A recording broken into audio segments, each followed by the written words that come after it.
मित्रांनो, मी राज तोडकर आणि तुम्हा सर्वांचं स्वागत आहे पुन्हा एकदा माझ्या यूट्यूब चॅनलवरती द रोमिंग प्लेअर.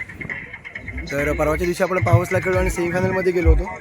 तर आज आपण आलो आहे तिथे सेमीफायनल खेळण्यासाठी. आत्ताच जस्ट ग्राउंडवरती आलो, 1-2-3 मिनटं झाली आहेत. तर बघूया आता आपली मॅच कधी लागते आणि काय होते ते. आणि आता आपली मॅच लागले पावस संघाबरोबर. टॉस जिंकला, टॉस कोण जिंकलं? हरलं. आधी टॉसला गेलं म्हणजे टॉस हरूनच येतो, त्याच्यात काही विषय नाही. टॉस हरवलं आणि आपली कदाचित फिल्डिंग आली आहे. बघूया आता किती स्कोरमध्ये थांबवतोय, स्कोर चेस होतोय का, कसं काय होतंय ते. फायनलला जायला चांगला चान्स आहे, बघूया काय होतं या मॅचमध्ये. तर फिल्डिंग बॅटिंग आली आहे. समोरच्या संघाने फिल्डिंग येणं. पावसचा संघ आहे, चांगला संघ आहे कारण मोठ्या मोठ्या टुर्नामेंटमध्ये विजेतेपद पटकावणारा संघ आहे. तर बघूया या मॅचमध्ये काय होतंय. नक्कीच एक चांगला सामना होण्याची अपेक्षा करतोय आणि जिंकू या मॅचमध्ये अशीच अपेक्षा आहे. तर बघूया आता काय बॅटिंग कशा प्रकारे होते, बॉलिंग कशा प्रकारे होते ते बघूया या मॅचमध्ये काय होते ते.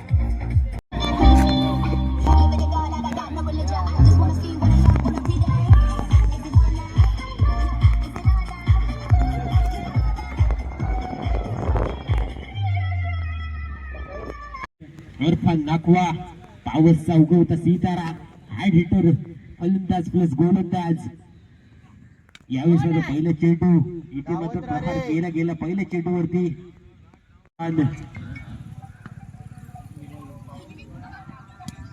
यावेळेस मध्ये हलक्या पद्धतीने मारलेला चेंडू. यावेळेस देखील हलक्या पद्धतीने मारलेले. या विश्वामध्ये देखील पुढे टाकला हलक्या हाताने मारलेला चेंडू. पहिला चेंडू पंचाच्या उजव्या बाजूने मारण्यासाठी सज्ज असेल, मारा काढण्यासाठी सज्ज असेल. यावेळेस हलक्या पद्धतीने मारलेला चेंडू. क्षेत्ररक्षक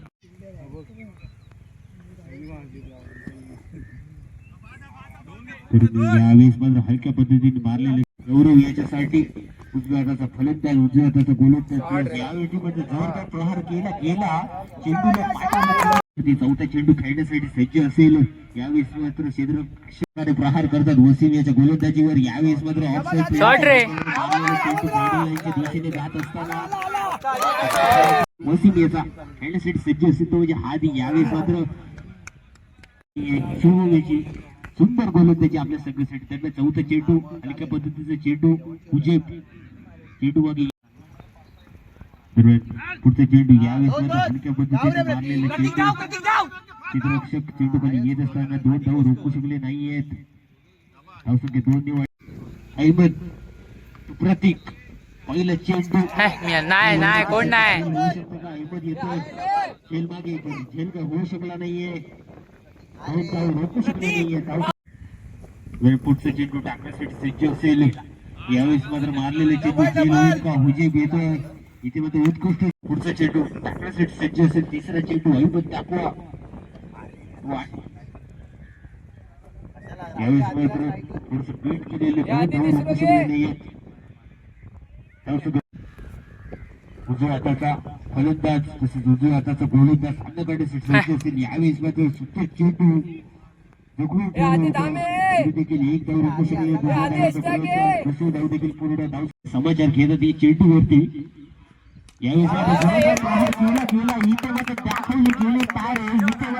पुढचा चेंडू टाकण्यासाठी सज्ज असेल.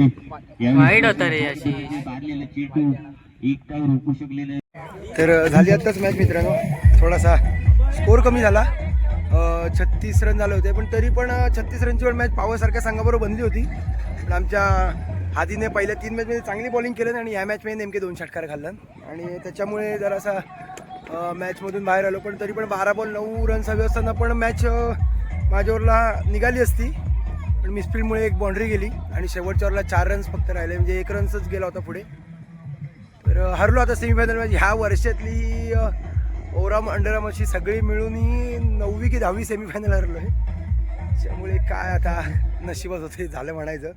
तर हा व्लॉग मित्रांनो इथेच संपवतो.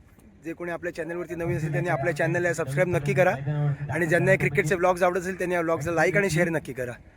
तर भेटूया पुन्हा एकदा नवीन क्रिकेटच्या व्लॉगमध्ये. तोपर्यंत बाय बाय, टेक केअर.